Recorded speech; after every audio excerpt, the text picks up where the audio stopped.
Perkenalkan, nama saya Sape Christian Situmorang. Saya merupakan mahasiswa program studi pendidikan guru sekolah dasar Unit 2 semester 5 di Universitas Samudra.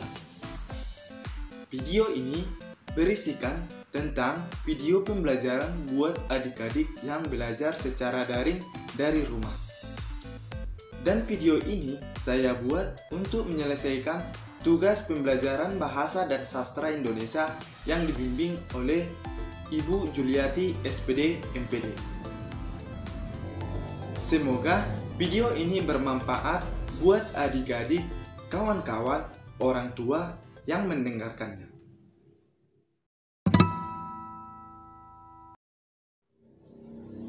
Halo adik-adik sekalian, selamat pagi. Apa kabar hari ini? Semoga sehat selalu ya, dan tetap semangat untuk menjalani aktivitas hari ini walaupun adik-adik sekalian belajar secara daring.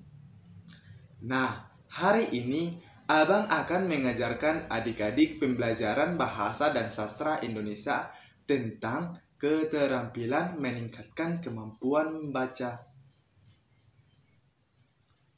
Sebelum Abang jelaskan, adik-adik pasti sudah pernah membaca kan? Semenjak adik-adik masuk TK atau PAUD, adik-adik sudah diajarkan cara membaca. Dan di sekolah dasar adik-adik sudah bisa menghafalkan huruf dan menggabungkan kata dengan cepat dan benar. Membaca memiliki peran yang penting dalam menyumbangkan generasi-generasi emas pembawa kemajuan. Dan tentu kita sepakat bahwa membaca akan meningkatkan kecerdasan dan pengetahuan. Makanya saran Abang buat adik-adik yang sedang di rumah harus rajin membaca ya, walaupun situasi saat ini sedang berada di rumah. Bukan berarti kita sedang libur.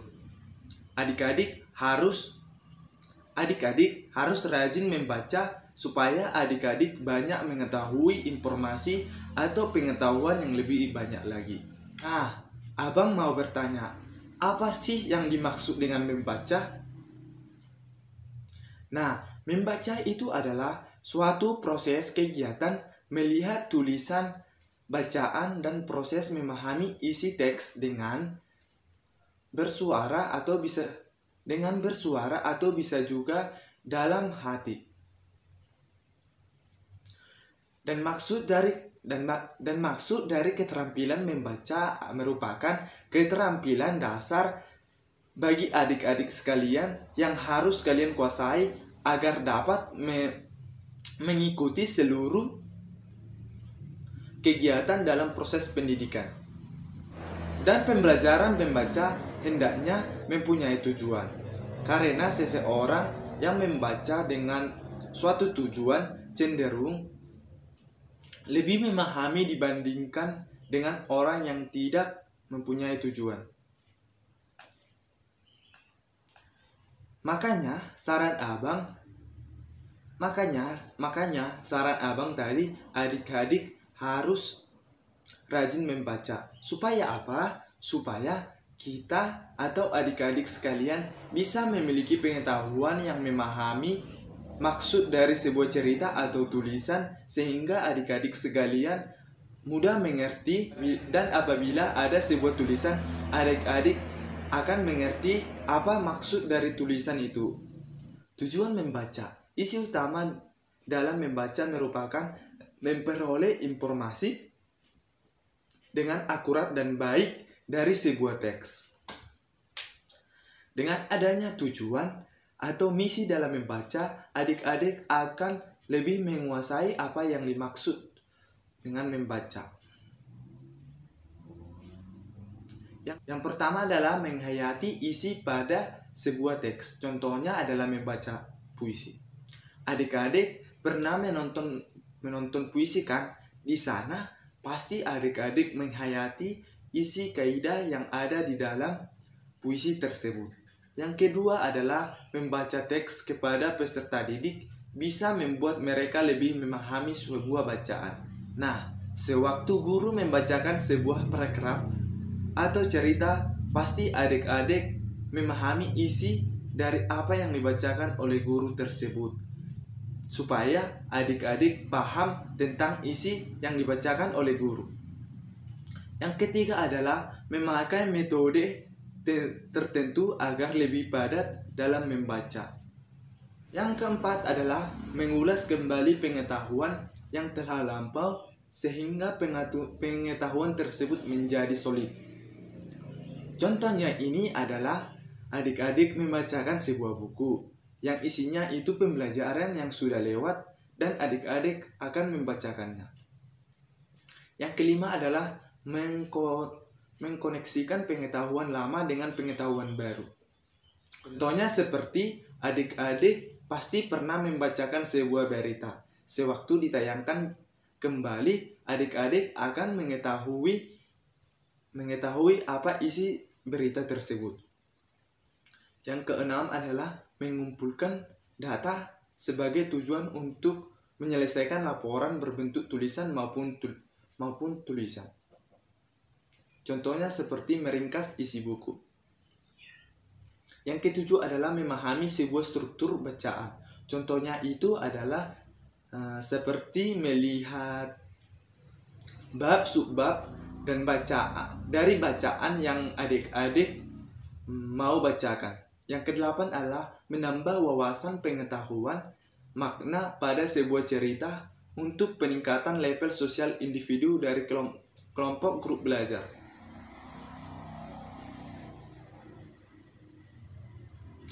Adik-adik sekalian, selain dari tujuan membaca, ada juga jenis-jenis membaca.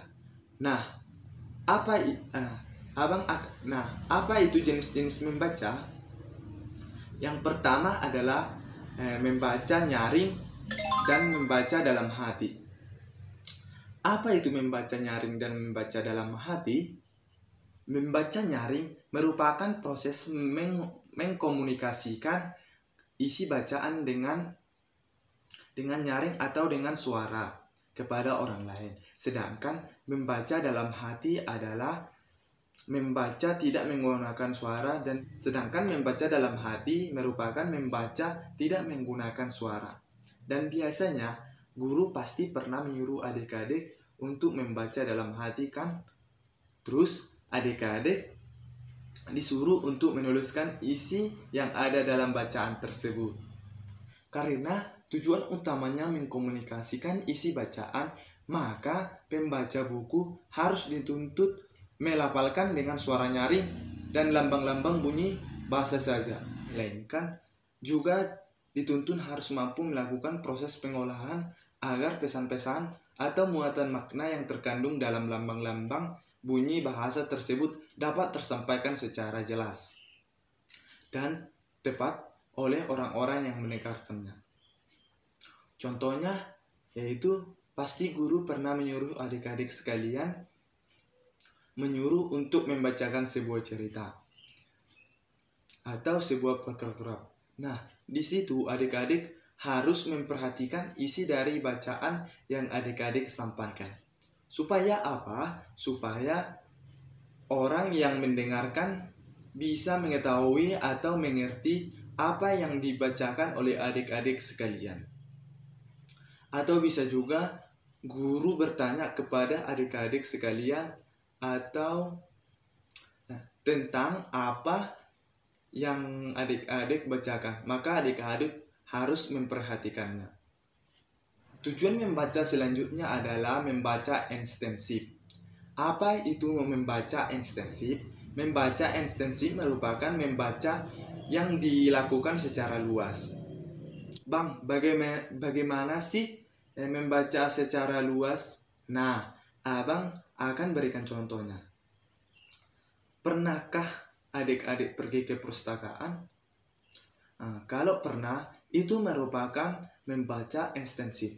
Bahwa adik-adik sewaktu di perpustakaan dibebaskan untuk membaca buku yang mana saja yang adik-adik ingin bacakan. Membaca ekstensif meliputi 3 jenis. Membaca ekstensif ini meliputi 3 jenis membaca, yaitu Yang pertama adalah membaca survei. Apa itu membaca survei? Membaca survei adalah sejenis kegiatan membaca dengan tujuan untuk mengetahui gambaran umum isi serta ruang lingkup dari bahan bacaan yang hendak dibaca. Oleh karena itu, dalam praktiknya pembaca hanya sekedar melihat atau menelaah bagaimana caranya yang dianggap penting saja.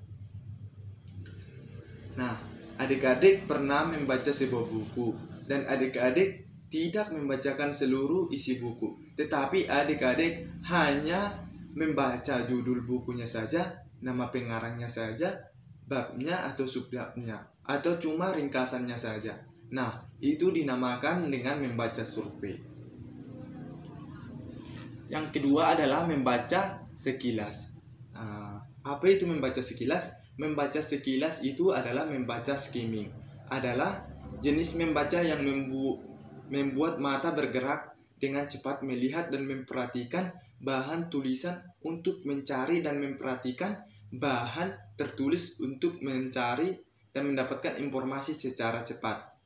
Contohnya abang ambil yaitu sewaktu guru menyuruh untuk menjawab sebuah pertanyaan dari buku tentang contoh abang ambil yaitu sewaktu guru menyuruh untuk menjawab sebuah pertanyaan dari buku tentang isi cerita tersebut. Pasti adik-adik akan mencarinya atau membacanya hanya sekilas saja dan melihat mana yang cocok untuk jawaban dari pertanyaan yang ada di buku, jawaban dan pertanyaan yang ada di dalam buku tentang isi cerita tersebut. Yang ketiga itu adalah membaca dangkal. Membaca dangkal pada dasarnya merupakan kegiatan membaca untuk memperoleh pemahaman yang dangkal atau tidak terlalu mendalam dari bacaan yang dibaca. Contohnya itu adalah membaca majalah, novel, koran, dan sebagainya. Tujuan membaca selanjutnya adalah membaca secara intensif. Nah, membaca intensif ini merupakan program kegiatan membaca yang dilakukan secara seksama. Dalam membaca ini, para adik-adik hanya membacakan satu atau beberapa pilihan dari bacaan yang ada. Contohnya itu adalah adik-adik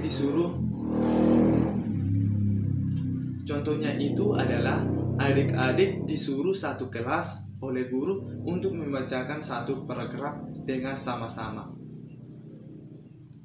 Dan membaca intensif ini juga memiliki jenisnya.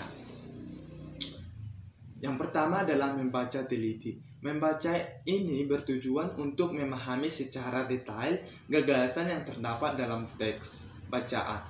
Contohnya yaitu mengetahui apa saja kesimpulan dalam satu paragraf yang adik-adik bacakan. Yang kedua adalah membaca pemahaman. Membaca pemahaman ini contohnya adik-adik harus memahami isi dari sebuah cerita yang adik-adik bacakan agar adik-adik paham. Contohnya adik-adik harus memahami isi dari sebuah cerita yang adik-adik bacakan agar adik-adik pahami dan adik-adik tahu apa isi cerita tersebut. Yang ketiga adalah membaca kritis. Membaca kritis adalah sejenis membaca yang dilakukan secara bijaksana, penuh dengan hati, mendalam, evaluatif, serta analisis dan bukan hanya mencari kesalahan. Contohnya itu adalah membaca dalam hati. Yang selanjutnya adalah membaca ide. Membaca ide adalah sejenis kegiatan membaca yang bertujuan untuk mencari, memperoleh, serta memanfaatkan ide-ide yang terdapat dalam bacaan.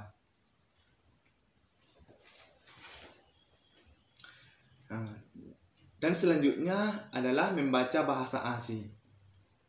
Membaca bahasa umumnya bertujuan untuk memperbesar daya kata dan untuk mengembangkan kosakata dalam tata yang lebih bagus. Contohnya yaitu adik-adik disuruh membaca dan ternyata adik-adik menemukan bahasa yang tidak dimengerti oleh adik-adik saat membaca. Nah, pasti adik-adik akan menanyakan kepada ibu guru atau bapak guru apa yang dimaksud dengan kata itu. Contohnya autoritatif merupakan demonstrasi. Nah, selanjutnya yaitu membaca sastra.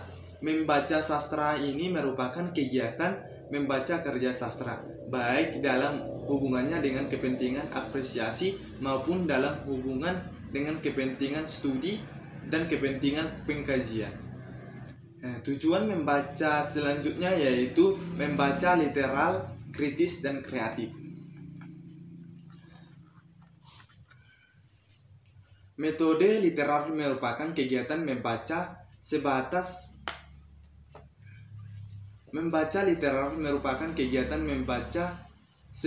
mengenal dan menangkap arti yang tertera secara tersurat.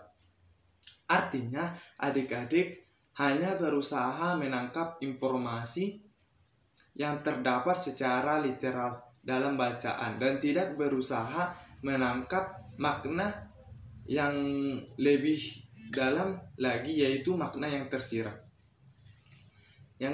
Selanjutnya, baca kritis adalah sejenis membaca yang dilakukan secara bijaksana, penuh dengan hati mendalam, serta analisis, dan buku hanya mencari kesalahan saja. Dan bukan hanya mencari kesalahan saja.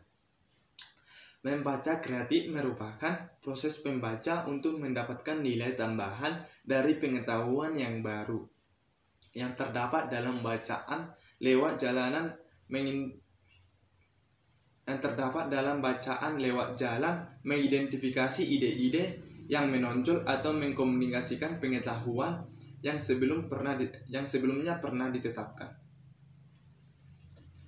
Penjelasan selanjutnya yaitu metode dalam membaca. Apa itu metode dalam membaca? Yang pertama itu adalah metode eja.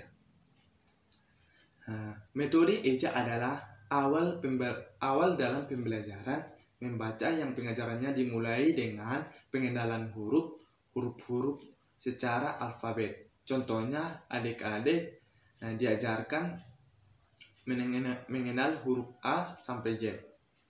Yang kedua adalah metode bunyi. Metode ini adalah metode bagaimana seseorang itu mampu mengucapkan huruf A sampai Z dengan benar. Yang ketiga yaitu metode suku kata. Metode ini diawali dengan pengenalan suku kata seperti ba, bi, bu, bo, dan seterusnya. Kemudian suku kata tersebut dirangkai menjadi kata-kata yang bermakna. Contohnya, kamu menjadi contohnya yaitu ka dan mu disusun menjadi kamu. Contoh yang lain adalah membaca, yaitu mem, ba, dan ca. Metode yang selanjutnya adalah metode kata. Metode kata yaitu metode yang menjadikan kata sebagai dasar untuk pengetahuan suku kata dan huruf. Contohnya itu, kalian disuruh membacakan apa yang dituliskan oleh bapak ibu guru di papan tulis, seperti aku dan